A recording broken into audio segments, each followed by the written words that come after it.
अस्सलाम वालेकुम। मैं आज आपको बताने वाली हूँ कि जो मोल्स होते हैं उसमें हमें कन्फ्यूज़न हो रही होती है कि ये क्या फ़ार्मूला है या फिर इसमें आयन है या फिर ये जो है ना फ़ार्मूला यूनिट है या फिर मोल है या फिर हमारे पास दूसरी चीज़ आ जाती है वो एटम्स हैं, ठीक है। तो सबसे पहले मैंने सोडियम लिया है। सोडियम में हमारे पास 23 जो उसका एटॉमिक मास होता है, ठीक है। उसके बाद उसको मैंने कन्वर्ट कर दिया 23 ग्राम्स में, ठीक है। उसके बाद मतलब हम ये कहेंगे कि इसके पास ये 1 मोल है, ठीक है। अगर 1 मोल है तो इसमें ये हमारे पास होगा कि ये इसमें जो पार्टिकल्स होते हैं 1 मोल में जो पार्टिकल्स होते हैं वो होते हैं 6.02 मल्टीप्लाई 10⁻23 पार्टिकल्स, ठीक है। तो इसको हम क्या कहेंगे, क्योंकि हमारे पास एक एटम है, जस्ट एक एटम है, तो इसको हम क्या लिखेंगे, इसको हम लिखेंगे कि ये जो है ना हमारे पास ये है एक एटम। इतने पार्टिकल्स हैं, पार्टिकल्स नहीं लिखेंगे, उसकी जगह पे हम लिख देंगे ये एटम है, ठीक है। एटम्स या फिर एटम, एक है तो एटम, ठीक है। इसके बाद हमारे पास H2O वाटर आ जाता है। तो इसको हमने देखना है कि ये H2O वाटर इसमें कितने एटम्स आ रहे हैं या फिर ये एक मॉलिक्यूल बन रहा है, क्योंकि एटम्स मिलकर ही जो है ना मॉलिक्यूल बनते हैं। देखिए यहाँ पे मैंने लिखा भी हुआ है atom plus atom is equals two molecule, ठीक है। तो ये भी एक एटम है, हाइड्रोजन एक एटम है, उसके बाद ऑक्सीजन भी एक एटम है, ये दोनों मिल चुके हैं।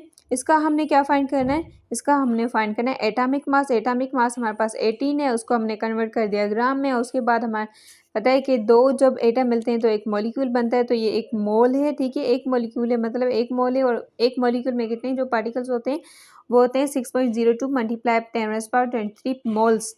क्यों? क्योंकि हमारे पास दो एटम्स मिले हुए हैं, इसलिए हम इसको मोल कह रहे हैं, ठीक है। नेक्स्ट हमारे पास आ जाता है कि इसमें हमने क्या करना है, काउंट करना है। क्या काउंट करना है कि हमने एटम्स काउंट करने हैं, ठीक है। और एटम्स का हमें कहाँ से पता चलेगा, हमें पता चलेगा मोल से, ठीक है। यहाँ पे देखिए हाइड्रोजन के पास 2 एटम्स हैं, इसके पास एक एटम है, ठीक है। ये 3 टोटल एटम्स हो रहे हैं। इसका जो एटॉमिक मास है वो हमारे पास 18 है। इसका एटॉमिक मास जो है ना उसको कन्वर्ट करें ग्राम में, तो हमारे पास 18 ग्राम आ रहा है। कितने मोल्स थे ये हमने देखा, ये एक एटम, दो एटम प्लस एक एटम इज इक्वल टू 3, ये 3 मोल्स, ठीक है। अब हमारे पास 3 एटम्स थे इसलिए हम 3 मोल्स लिख रहे हैं, ठीक है। तो इसमें 3 मोल्स में जो एक एवोगैड्रो नंबर होता है उसके साथ हमने मल्टीप्लाई करना है, 6.02 मल्टीप्लाई 10⁻23। जब हम इसको मल्टीप्लाई करेंगे तो हमारे पास आंसर आएगा 18.06 मल्टीप्लाई 10⁻23। ये हमारे पास क्या हो जाएंगे, क्योंकि हमने पहले ही पढ़ा था कि हमारे पास 3 मोल्स हैं। 3 मोल्स हैं मतलब ये एटम्स हैं, ठीक है। अगर हमारे पास इतने एटम्स हैं तो इसमें हमारे पास कितने क्या हो जाएगा, हमारे पास ये एटम्स आ जाएगा 18.06 मल्टीप्लाई 10⁻23, ये एटम्स हो जाएंगे, ठीक है। क्योंकि हमें पता है कि एटम्स मिलके मॉलिक्यूल बनते हैं, जो कि हमने ऊपर पढ़ा, और यहाँ पे जो है ना एटम्स एटम बना रहे हैं, ठीक है। उसके बाद हमारे पास दूसरी ये चीज़ आ रही है सोडियम क्लोराइड। सोडियम क्लोराइड में हमें पता चल रहा है कि आयन प्लस आयन जो है ना वो फार्मूला यूनिट बनाते हैं, ठीक है। अब जो एक आदमी है ना उसने सारे पैसे किसी आदमी को दे दिए, और लेकिन वो साथ रहते हैं, ठीक है। तो लेकिन दे दिए हैं, तो इसमें ये हो जाएगा कि सोडियम जो है ना, सोडियम क्लोराइड मतलब सोडियम एक आयन है, दूसरा ये क्लोराइड एक आयन है। इन दोनों पे नेगेटिव पॉजिटिव चार्ज आएगी, क्योंकि इसने सोडियम ने दे दिए, सोडियम पे जो है ना पॉजिटिव चार्ज आएगी, और क्लोराइड ने ले लिए तो क्लोराइड पे नेगेटिव चार्ज आएगी, ठीक है। ये दोनों आयन्स हैं, और आयन्स के मुताबिक हम जो है ना हम जो है ना इसको क्या कंसीडर करें, फार्मूला यूनिट, ताकि हम जो है ना आसानी से समझ सकें। क्योंकि हमारे पास आयन्स आयन्स मिलके एक आयन दूसरी आयन्स पे मिलके ये हमारे पास बनाते हैं फार्मूला यूनिट, ठीक है। तो हमारे पास इसका जो एटॉमिक मास होता है वो 58.5 होता है, और इसको जब हम ग्राम्स में कन्वर्ट करेंगे तो ये 58.5 ग्राम्स हो जाएगा। इसके बाद जब हम इसको जो है ना मोल कहेंगे तो ये 1 मोल हो जाएगा। अगर हम 2 मोल कहते तो हमारे पास ये आयन हो जाते, लेकिन अगर हम 1 मोल कह रहे हैं तो हमारे पास जो है ना ये फार्मूला यूनिट हो जाएगा, ठीक है। और जो इसमें मॉलिक्यूल्स होते हैं, सॉरी जो इसमें पार्टिकल्स होते हैं, या फिर ये कह सकते हैं कि एवोगैड्रो नंबर जो होता है वो होता है 6.01 मोल में जो है ना इतने पार्टिकल्स होते हैं, 6.02 मल्टीप्लाई 10⁻23 पार्टिकल्स होते हैं, ठीक है। लेकिन यहाँ पे जो है ना हम किसके लिए कह रहे हैं, सोडियम क्लोराइड के लिए कह रहे हैं। तो सोडियम क्लोराइड के लिए हमारे पास जो मतलब इसकी जो फार्मूला यूनिट बनेगा वो बन जाएगा 6.02 मल्टीप्लाई 10⁻23 फार्मूला यूनिट, ठीक है। क्योंकि हमारे पास 1 मोल है। इसके बाद हम 1 मोल ये जो है ना एक आयन जो है ना यहाँ पे लिखा हुआ है सोडियम का, एक आयन दूसरा क्लोराइड का। क्लोराइड और सोडियम दोनों को जब एक एक आयन का मिलाएंगे तो ये मतलब एक बन जाएगा। लेकिन अगर हम जाहिर कर रहे हैं जब मोल हैं तो इसमें कह रहे हैं कि 2 मोल हैं। 2 मोल का मतलब होता है इसमें 2 आयन्स हैं, ठीक है।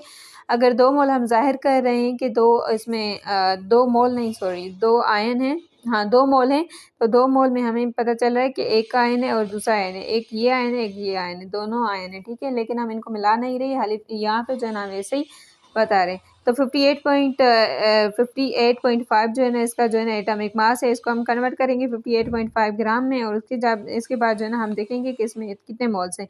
इसमें 2 मोल्स हैं जो है मोल 2 मोल्स हैं, और 2 मोल्स जो है ना मोल अब किसके बराबर होता है, वो होता है 6.02 मल्टीप्लाई 10⁻23 ग्राम 23 पार्टिकल्स के। अगर हम इसी को कन्वर्ट करेंगे, जब कन्वर्ट करना हो आयंस में, तो हम क्या करेंगे, इसको मल्टीप्लाई कर देंगे 2 के साथ, ठीक है। जब 2 के साथ मल्टीप्लाई करेंगे तो हमारे पास आंसर आएगा 12.40 मल्टीप्लाई 10⁻23। ये क्या हो जाएंगे, ये हमारे पास आयंस हो जाएंगे, ठीक है। इसमें हमारे पास साइंस में ये एक सिस्टम होता है कि जो मतलब हमारे पास फार्मूला यूनिट है उसमें ये होता है कि मतलब जो है ना इलेक्ट्रॉन्स जो एटम्स होते हैं ना वो क्या करते हैं, मतलब एक एटम में वो दूसरे को टोटली शेयर मतलब जो है ना टोटली उसको मतलब एक इलेक्ट्रॉन दे देगा, ठीक है। तो उसको हम फार्मूला यूनिट कहेंगे। फार्मूला यूनिट हम इसलिए कह रहे हैं कि जब आयन प्लस आयन मिल रहे हैं 2, तो और जो हम कह रहे हैं कि ये 1 मोल है, जब हम 1 मोल कह रहे हैं तो हमें पता चल रहा है कि ये हमारे पास क्या है कि हमारे पास ये जो है ना ये फार्मूला है, ठीक है। इसके बाद दूसरी ये चीज़ आ रही है कि जब भी हम मतलब 2 चीज़ों को अलग अलग करके रख रहे हैं, मतलब जो सोडियम क्लोराइड है इसने इन दोनों ने भी मतलब जो है ना एक दूसरे को जो इलेक्ट्रॉन है, एक सोडियम ने जो है ना क्लोराइड को इलेक्ट्रॉन दे दिया है, तो यहाँ पे जो है ना नेगेटिव पॉजिटिव आ रहा है और हमें पता चला कि ये आयन है, ठीक है। जब हम कह रहे हैं कि 2 मोल है, ठीक है, जब 2 मोल कहेंगे तो हमें पता चलेगा कि इसमें आयंस हैं, ठीक है। जब हम अगर 1 मोल कहेंगे तो हमें पता चलेगा फार्मूला है, अगर 2 मोल कहेंगे तो अब हमें पता चलेगा कि ये जो है ना आयंस हैं, ठीक है। इसके बाद दूसरी ये चीज़ आ जाती है कि हमारे पास जो मॉलिक्यूल होता है तो उसमें हम ये कहते हैं